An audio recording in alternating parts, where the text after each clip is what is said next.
let's all calm down. Right. Let's just, no means no. You're right. Let's just take a little bath of cold water. And Like, whoa. Unwanted touch. Yeah, right? Unwanted touch. Unwanted touch.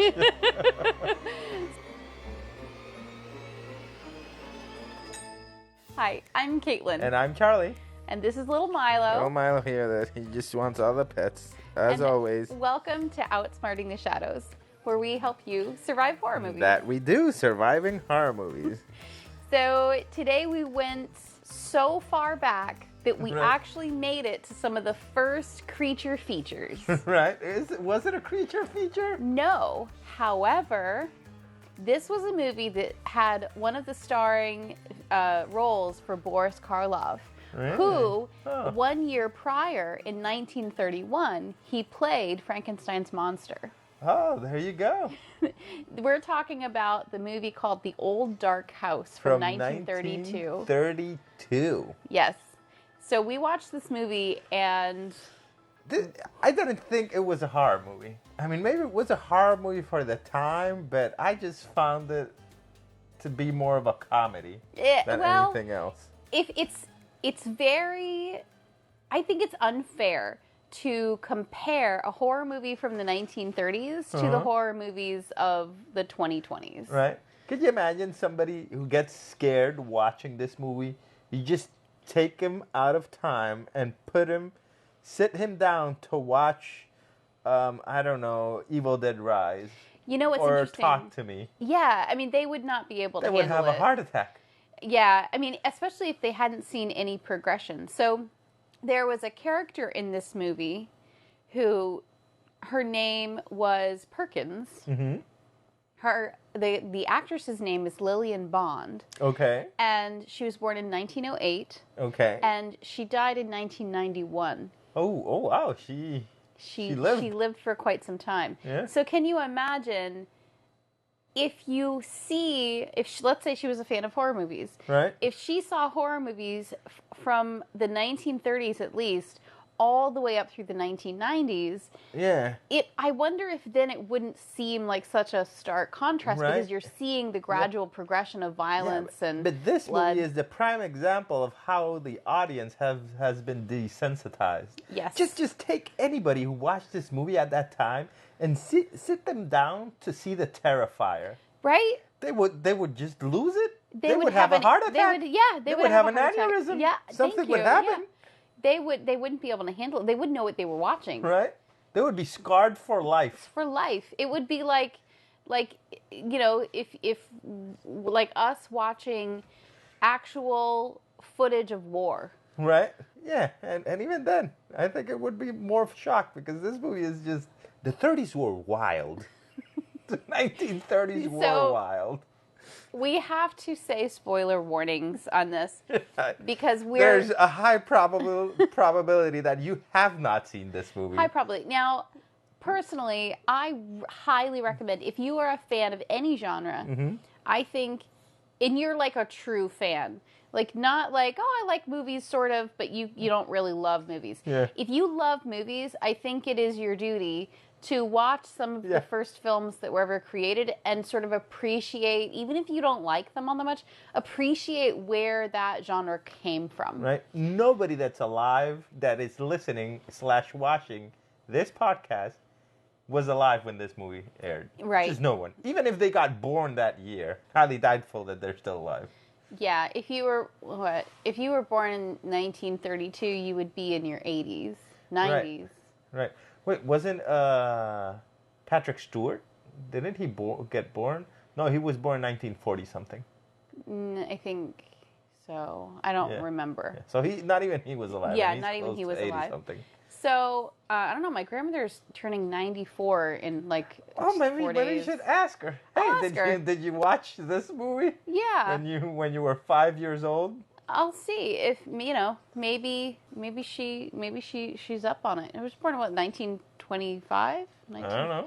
So 1932. This film, I actually really, really enjoyed it. Yeah. It was so much fun. The character, you kind of get into it, and oh my God, this movie had a Disney romance. Yeah, it did. Okay, and I'm going to define Disney romance for the audience here.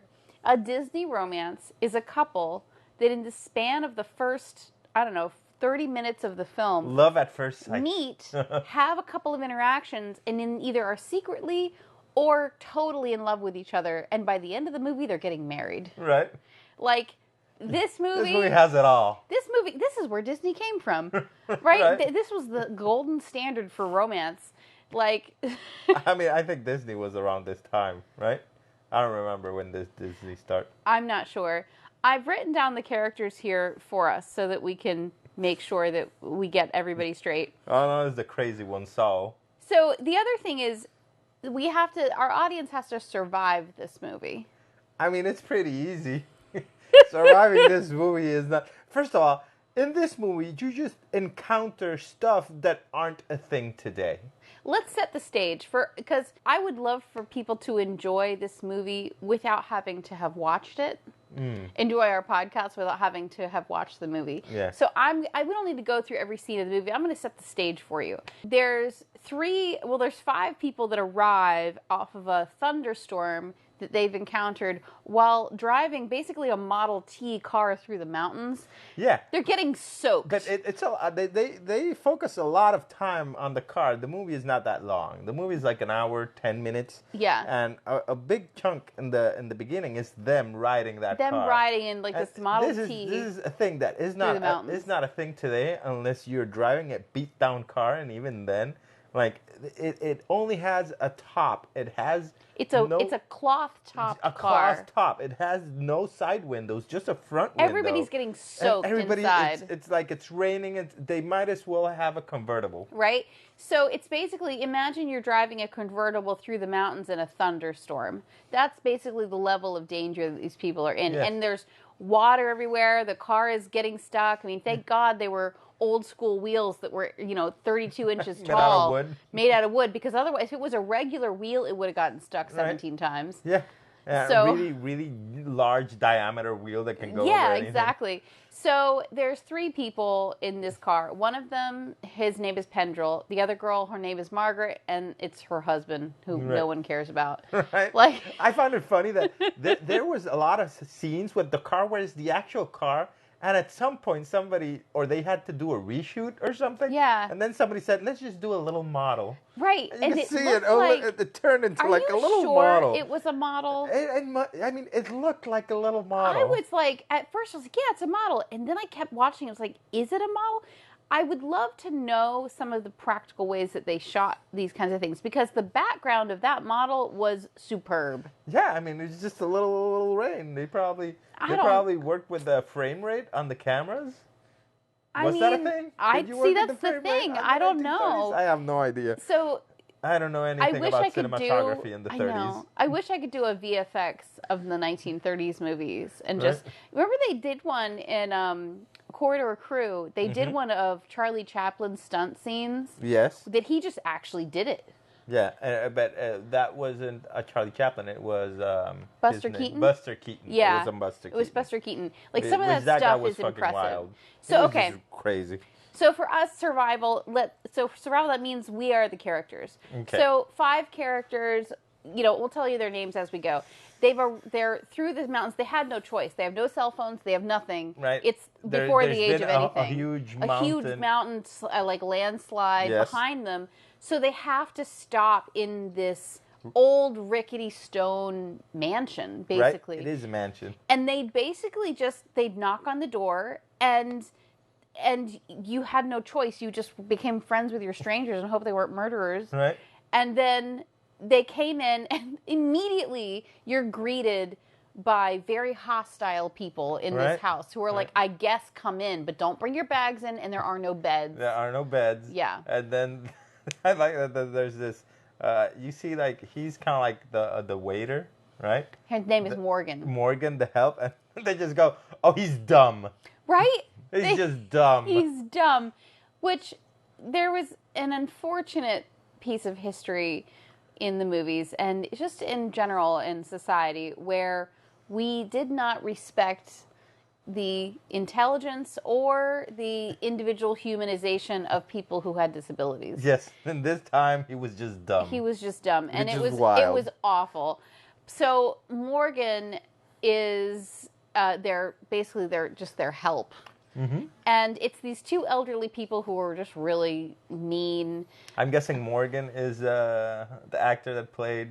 Yes, Boris Karloff. Boris Karloff. Yes. That played Frankenstein's monster. Yes. So Sir William is a big guy. Is a guy who's there. He's a businessman. Yeah. Margaret. He got there after everybody else. Yes, he and Perkins got there after. Yes. I have their name references here. Okay. So, okay. But it was 5 guests. So you and 4 other people are at this house. There's this old lady and this old guy who are really hostile towards you, and then Morgan. Yeah, well, the old guy was a lot better. He was just afraid of everything. Yeah, he was very nervous. He would nervous. let them in, it's okay. I guess you can stay. But right. The lady was the one that was. She was strict. Yeah. No bags. Like, no. And I read an article about this movie that this was at the time, this was sort of a symbolism of heterosexual normative ways of being and versus trying to support queer lifestyles and gay communities. Interesting. I have to admit, I didn't catch none of that. I didn't really pick up on it, but I guess in context to other horror movies and other movies, the idea of like getting rid of like no beds, no stuff, like there wasn't a lot of references to heterosexual sex in this. Now later, in the later 20th century, slashers became a much bigger piece of horror films. So this was pre the time that if you had sex in a horror movie, you would die. So before this time, any implication of sex didn't automatically mean that you were dead. Yeah. But in this movie, no one died. Nobody died in this movie. Well, except for Saul. Well, we don't know if he died because he just took him up the stairs, probably to his room, is what I thought. He was dead. We don't know he was dead. In the 1930s, I bet that when your eyes are open and you're staring up at the ceiling, that was supposed to be a dead person. He moved his eyes when he moved. Yeah, but that was the actor. He's alive. I saw the eyes move left and right. All right, so you're in this place. You've arrived. You're soaking wet. And they do pretty well at first, where they're like, listen, we just want to sit by your fire. Then Margaret, the lady, she's like, can I just go into your room and like change? Because I'm really soaking wet. And then this lady, this is like a weird monologue. Oh, she has this. She basically is trying to creep out Margaret. And the thing that creeps her out is that she touched her. Well, I have to admit, because I'm trying to think about survival here, I'm thinking, okay, I'm Margaret. I'm going into this lady's room. For some reason, she's not leaving while I'm trying to change. I mean, that was normal at the time. I guess. She was just changing like normal. I mean, I wouldn't be comfortable with someone just being there while I'm changing. That I don't know, but I guess that was okay. Then, while she's changing, she's talking about sin and debauchery and how she's like, you're a sinner too. Yeah, you're pretty white skin. Your white skin was so skin legs. Yes, it was so weird. And then it's almost like I felt almost like she was putting a curse on her almost because this old lady's so intense. And then you finally get changed and she touches your chest. I would be very freaked out. Okay. Maybe not as freaked out as Margaret. Right? Like freaked out, but okay, so she's freaked out then. She's just changing and for some reason she opens the window and freaks herself out even more because she opened the window in the middle of a storm. So something that like a Category 3 hurricane. Yeah. So something that I really love and I hate about these old movies, it's very dramatic and it's really fun. But so I feel like women in these movies were portrayed as flighty finches. Yeah. Like if you freak them out, oh my God, they go nuts and then eventually they're going to faint. Like know they're going to faint. There were fainting chairs probably in this there movie. were fainting. I mean, these ladies, I'm like... Fainting chairs were a thing. Yes, they were a thing. A nice fainting couch and everything. Because he used to wear corsets and they would make you faint all the time. That's the reason. That's actually the reason. Oh, okay. So this lady freaked herself out, and as she was freaking herself out and going back down the hallway to kind of go back to her husband and like not be freaked out, I actually physically had to tell the screen, all right, let's calm down. Right. First, she left the window open She left, yeah, very to rude. the to old like, lady's room. to just a bunch of water coming Yeah, in. just That's water not nice. pouring. All her papers were everywhere. I would kick that lady out of my house. Right? I would be really upset. I'd be like, what the heck? Listen, there's a hurricane and you opened a window? and then you just left it open because wind freaked you out? Get it together. Right?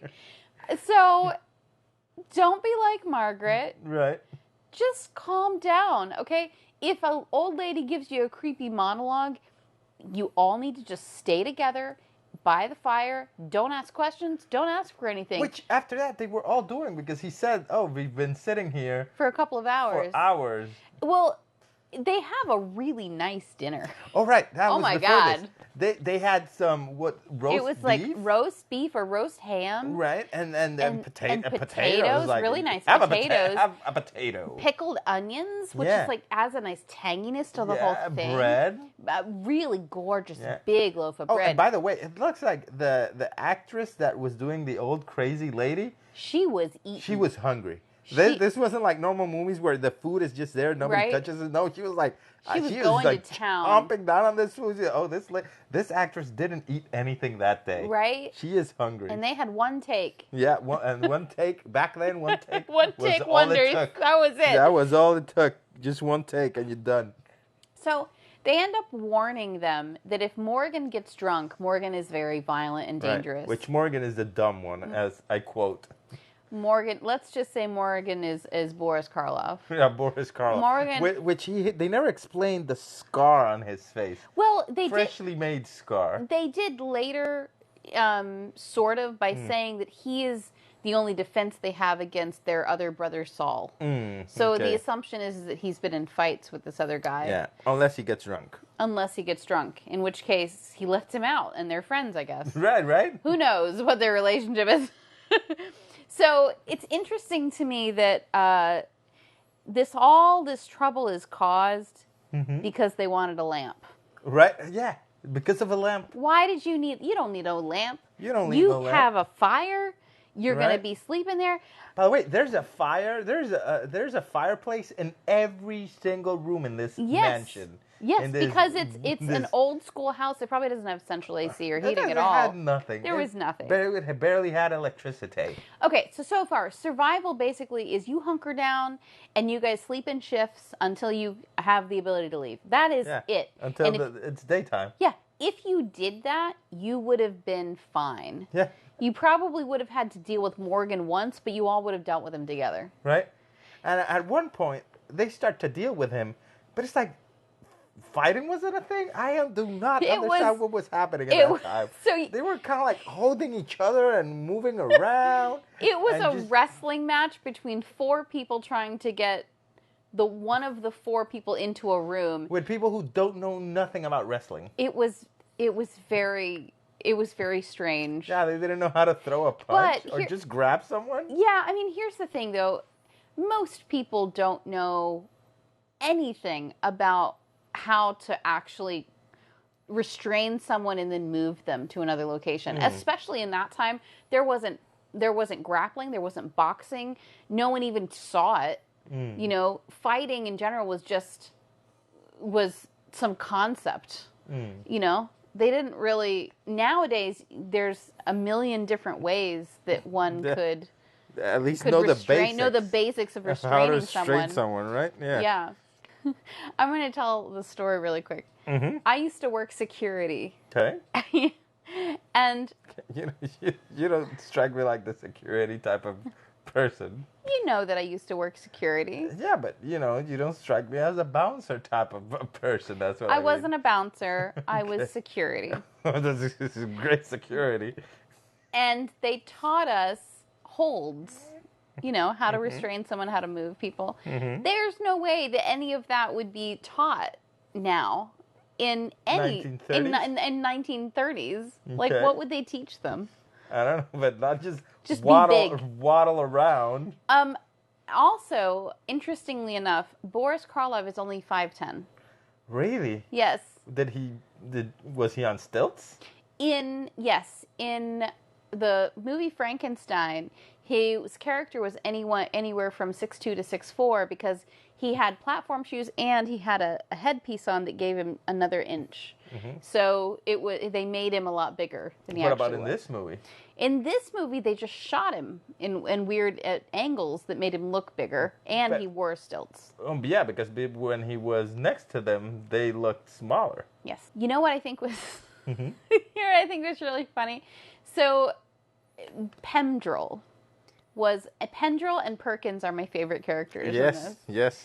So Perkins comes in. She's sort of like on a date, I guess, with this guy named Mr. Williams. Well, they're not on a date. They kind of like, are... She says he introduces her as his friend. Yeah, but then she tells him that, she's just with him because he gives her money. Yeah. That she doesn't expect him. He doesn't expect anything from her. Anything, if you know what she means. You know what I mean? Wink, say no more, say no more. So, Mr. Williams is in love with his late wife, and he tells a pretty harrowing story about his poor wife, who we're assuming killed herself. Yes, but they don't say it outright. Awful, this poor guy. But meanwhile... But then he got, He won capitalism, and he squashed all of those people. All the people who basically told his wife that she wasn't good enough. Yeah. So good on him. You right? But so Perkins, this girl, and Pendrell, they go off. They have a couple conversations. Yeah. Then they go off to get the car. To drink some whiskey. To drink some whiskey. I find it interesting that in this movie there's a lot of alcohol, even though it was shot in 1932. Which Prohibition was still a thing. Because Prohibition ended, if I believe, it was in 1933. Interesting. Yeah. I have no idea about that. Yeah. So I find that interesting. Yeah. Like, people that couldn't drink saw the movies, aha, they're having whiskey. Right. And if you look at him, and the bottle that he whips out of whiskey is a no name, no tag bottle, just a bootleg bottle that he just, aha, right there. They're like, we promise, it's just apple juice on set. Yeah. Sure. So they go off to get the car or do something with the car, and in the barn, they basically just fall in love in like 2 seconds. Right. And talking about, he changes her shoes. Her shoes because they're wet. Right. It was honestly one of the cutest, most romantic scenes I've seen in a long time. Yeah. He has some really good lines in this movie. Yes, he does. Oh my God, he seduces her so well. And like he genuinely likes her. And he's like, maybe we could, try and see if something works. And then she's like, would it be crazy if we moved in together? Lived together? And then he's like, oh, I have an even crazier idea. But I'll tell you, in the cold light of day, because here there's magic. Right? So I'm reading this book that's by Catherine Mulgrew. She plays Catherine Janeway. In Star Trek. And in her... Voyager. It's a memoir, and it's called Born with Teeth. And in that, she references when she fell in love with this man, and they both talk to each other, and they say, well, we really love each other, we think, but what if it's just Irish mist? Because they're in Ireland. And she's like, we need to wait. We need to let it cool down and then see how we really feel. Yeah. And I love that he made that line where he's like, I need to tell you in the cold light of day... Because there's magic in here. Because there's magic in here, and I need to wait so that you don't think it's just this. Right. And it was people that just met, that have only been talking for 3 hours at best. Yeah. You were very generous with that time frame, too. No, because, remember, they were talking for 2 hours around the fireplace. Yeah. Well, maybe you could tell in 3 hours, Maybe you could. Yeah. So... It's a really romantic scene. It makes me want to watch more movies from the 1930s. Because, we could watch more horror movies. They aren't really all that horror. They're not really. They're more comedy than anything else. So survival at this point, in my opinion, is just don't investigate. Right? These people ain't your business. They're creepy. It's not. They went to the car and they were just in the car smoking and drinking some. Yeah, they could have just whiskey, stayed there. And she wanted to stay. No, I don't want to go back there. Yeah, That house would be a creep. She had an interesting feel. She's like, I feel like something terrible is going to happen to us. Yeah, and then he goes like, oh, but you're my strong person. And it's like, then she's like, okay, let's go. Yeah, it was really cool. So they go back and they want a lamp. Right. For no reason. For some reason, they want a lamp. They want a lamp. And apparently the only lamp that they own in this house is at the very top of the stairs. It was like 5 floors. Yeah. So Margaret and her husband go up, the guy goes up. It doesn't really matter the order. he goes up, he gets the lamp, he sees there's a lock. Right. A locked door. And at this point, Boris Karloff character is drunk. Yes, of course, Morgan has gotten drunk in the back room in the kitchen. At that point, the lady comes out. She's like, "You left my window open," which understandable, right? Okay, you messed up here. You should not have left her window open. Before all this happens, when he was getting drunk in the kitchen, I presume. Yeah. When the lady went to go look for him in the car. Yeah. He broke the window. Yeah, Morgan is intense. And she didn't say anything. No, she didn't. And she just got scared as though she was going to faint. Right? And then, she didn't tell him, listen, this guy just broke the window and tried to grab me. This was one of the first instances of you could have survived better if you had communicated with, just tell people, like, why are you upset? Oh, it's nothing. Why are you trying to save face? Who are you saving face for? No one cares. Nobody cares. I'm pretty sure they didn't care in 1932. Yeah. Yep. So, anyway, he's going up to search for a lamp, and he sees a locked door. Meanwhile, Margaret is left alone while everybody else goes to close a window. Mm-hmm. Because it takes at least 3 people. Right. So, Mr. Williams. Yeah, Mr. Williams, which is the entrepreneur, yes. who spots everybody. He says, "Oh, I'll close the window myself." Yeah. And then the other guy followed him for some reason. Yeah. And then the lady told the old lady from the house told the other two, "Listen, come to my room," which I would have gone to the room. Well, she didn't tell them yet. Okay, not yet. So, meanwhile, Margaret is downstairs. Morgan comes out and basically tries to attack her. Right? Yeah. He's violent and drunk. And so she runs upstairs. Her husband has a fight with Morgan and just knocks him out. And then they find this old guy who is the father of everybody. And the father is played by an old lady. Right? Not even an old lady. It's just a lady. It's just a lady in her 40s. In old makeup. With old makeup. It's really odd. So odd and weird. Why? They didn't have enough actors. Yeah, they couldn't cast an old guy. No. They just didn't exist. That old of an age wasn't a thing in 1932. Everybody died at 40. I don't believe that. Guess in the movies you do. Yeah, in the movies, like, you're too old to act. Right? So he tells them that there is another son named Saul at the top of the stairs, and he's violent, and he always wants to kill people and set the house on fire. Yeah, and burn the house down. Okay, so survival tips. First of all, don't investigate. This is not your business, okay? Don't try to save people. I understand that you care about this old man, and, like, everybody wants to be a hero, and you care. You want to make sure he's okay. But you can do that by getting help and surviving yourself and, like, just bring other people with you in the morning. Right. He's not going to die in 4 hours. No, he's not. He's been alive for 90 years. Yes, he has. Okay.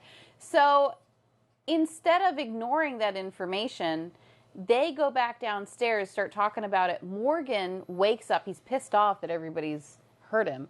Right. Goes back upstairs and lets Saul out of his little cage. Oh, because Morgan got knocked out because he threw that giant cool lamp at him. Yes. The other thing we have to say about this movie, 1930, so we'll let it slide. But every single thing in this set was breakable. You could tell. They were like, just in case. Yeah, I think that they were saying, like, just in case, because we're going to have a lot of fights. Right. You guys bash against this stuff, or you pick it up, or you hit people with it, you won't die. Right. You just It's won't. made of foam. Everything was made of foam. Everything. Yeah. Even the stairs, when they touched it and then they shake. The walls, the stone walls of a stone close to a castle, they shook. Yes, they shook every single time. Oh, buddy, you lost your toy. Why'd you do that? Why'd you do that? You threw it away. Now go get your toy. Go get your toy. Come on. We're filming. Be professional. Right? Come on, buddy. Come on. Right here. Molly just threw his toy. There's no playing with toy. Just sit down. Your toy is right here. Okay, good. Here, don't throw it away. You just stay right there, Bobby. Good boy. Good. Anywho. So survival. Now, let's pretend. Uh-huh. Like a little dog was in danger. Right. Oh, no dogs in this movie. No dogs in this movie. But that's the thing. Like, I might go and save the dog. What dog? The hypothetical dog. There was no dog. But if there was. There weren't dogs in movies in this time, looks like. Did dogs exist in 1932? Of course they did. Of course they did. But they weren't in movies. Yes, they were. Okay. So, once Saul is released,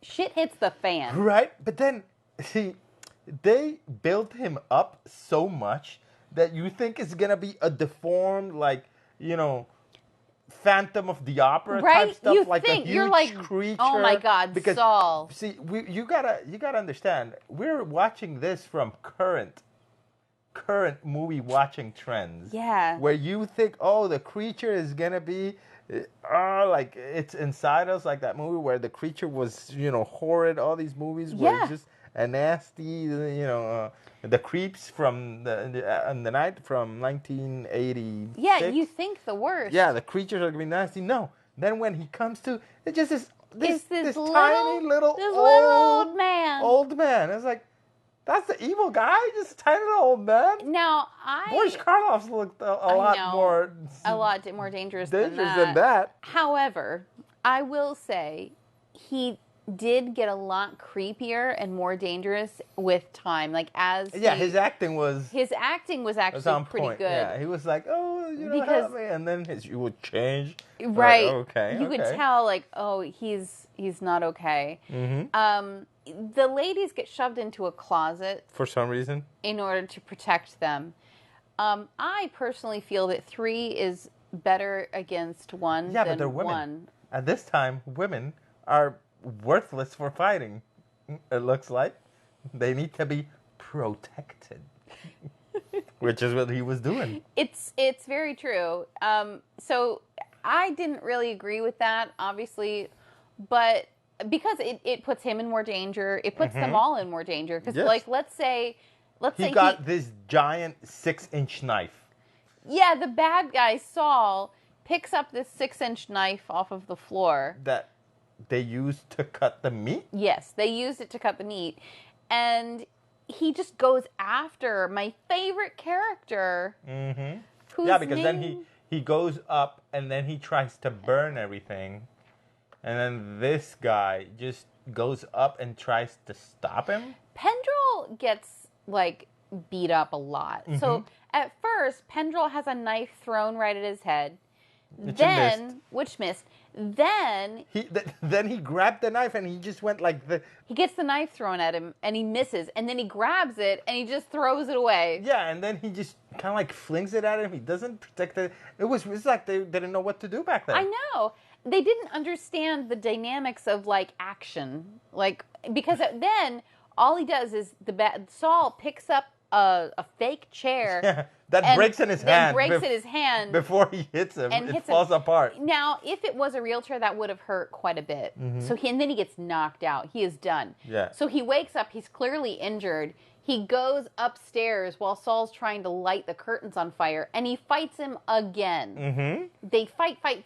Then they break through a balcony, and they fall way onto the first floor. And I thought, oh my God, Pendrell is dead. Yeah, they're dead. I was so upset. Then ladies are let out of the closet, and Morgan comes, and they have to convince Morgan to let them go attend to Pendrell. And instead of him letting them... The ladies, right? And she could just walk around. She could just walk around him. Then he just grabbed her. He grabs her, and suddenly she's unconscious. He grabbed her arm. And then he went like, and she fainted. She fainted or something. And then later they said he hit her. Right? He never hit her. Right? He just strongly grabbed her shoulder. That's it. I know. I tell you, they depicted women in this movie. Strongly grabbed my shoulder. It's like... I don't know. You should be fainting. I should be fainting. Yes. Milo, should she be fainting? Yes, she should. So, anyway, that was an interesting scene, and I thought for sure he was dead. Yeah.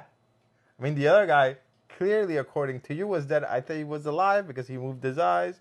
But, he wasn't. He was dead. So they depicted Saul as though, like this, just staring up at the ceiling. Right. And then when he moved, then he went like, oh.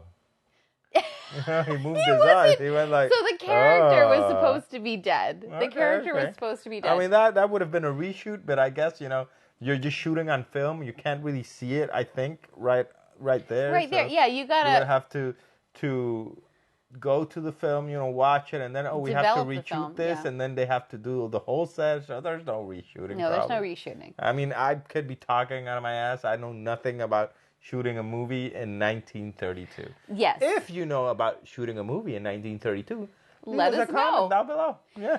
So Pendrell's okay. He's clearly very injured. And thankfully, Pendrell and Perkins are going to be together. Yes. Which I was really excited about. He was like, "Oh, it's first light?" And she's like, "Yes, it's first light. Didn't you want to tell me something?" Yeah. And he was like, "Will you marry me?" While her friend is just sleeping on the chair. No, he says, we should be married. Oh, yeah, we should be married. Yes. And then they kiss. And then they kiss. And while the other two just left. Right? So With their bags. Yes. The other two left Pendrell as though he hadn't even arrived with them. Right? Yeah. They just left him. Yeah. Like, yeah, we'll be back with an ambulance. They were terrible friends. Yes, they were. They were terrible friends. Everything worked out, we assume, because it goes da da da da da the end. Right.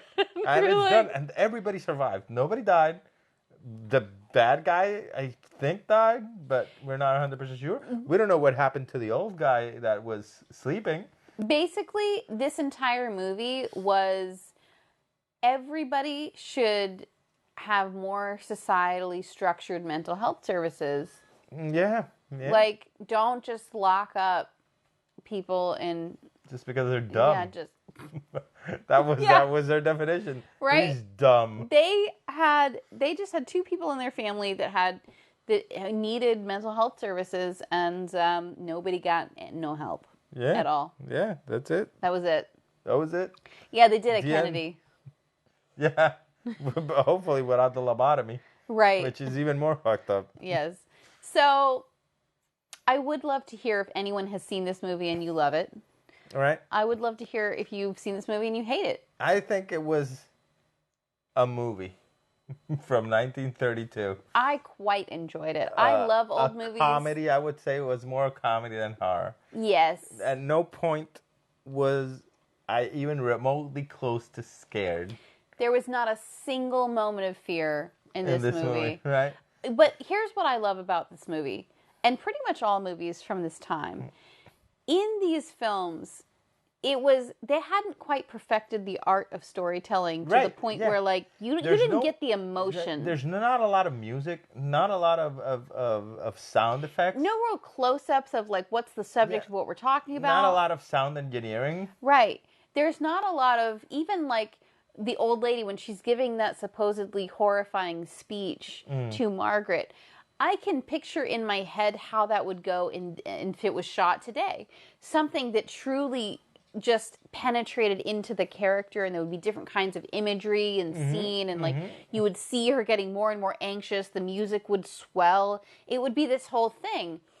But for me, I love watching when that's not there because I'm not being taken on a journey. I have to make the journey myself. And most movies, they're great because they take you, they pull you along on this emotional story. But in this, I feel like I get to kind of make my own story. It's like they give you the foundation. You're like, oh, that must be really creepy because of blah, blah, blah. And I don't know, I kind of like that some. They had really cool camera shots. The coolest shot, in my opinion, was when she suddenly is in front of the dining table, and there's this one spotlight shining at her, and she sees her shadow on the wall.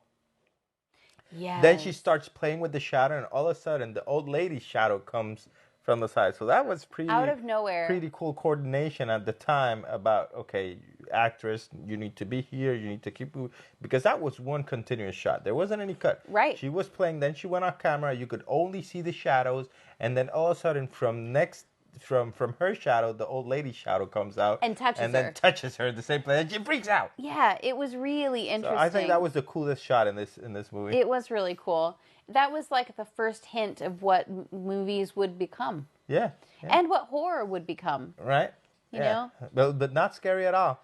Well, No. old lady just caresses your chest. Not scary at all. It's not the best. It's I mean, not scary. I'm like, listen, what do you want, old lady? Like, let's all calm down. right. Let's just, No means no. You're right. Let's just take a little bath of cold water. You know, Like, whoa. Unwanted touch. Yeah, right? Unwanted touch. Unwanted touch.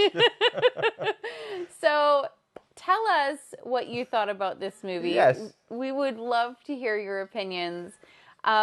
Please make sure that you comment if you're watching this on YouTube. Right. If you're watching this or listening to this on our podcast, please be sure to message us and let us know if you have any suggestions. And you need to let us know, because I say that this is one of the prime examples of audience being desensitized to horror movies.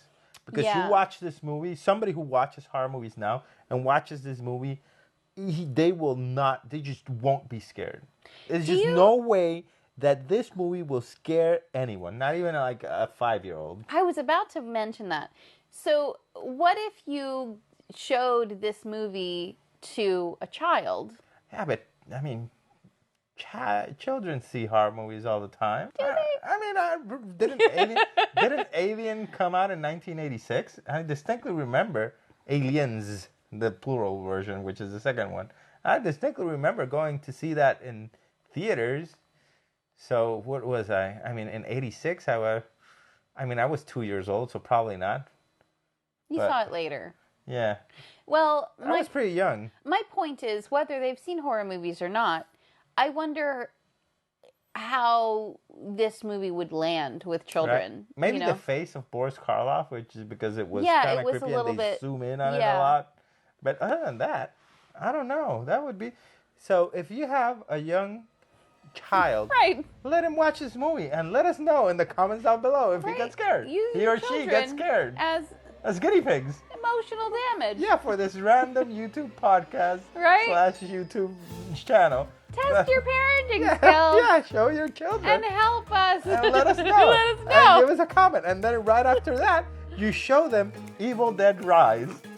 And then you tell us. Oh my God. You tell us on a scale from 1 to 10, which one gave them more emotional damage. Give us your child's therapist's report. That's not a thing. That is completely confidential. I mean, listen, if these parents are clearly willing to put their children's emotional health on the line us. It's just movies, it's just make-believe. You tell them that, It's like Coco Melon. It's not real. Same thing. I would say that that's not the best idea, but it would be an interesting experiment. Yeah, we don't have kids. We can't do that. Do it with your children. Yeah. And let us know. We'll show it to Milo, too, and that way Milo equal was, exchange. Milo was sleeping. Yeah, he didn't see nothing. Yeah. After that, he was like, Jesus, we're going to record now? I guess. I guess. Anyway, let us know what you think in the comments down below. Like this video, hit the little bell, do all that thing. Yes. Please remember to be vigilant, be safe, and be the last one standing. Always.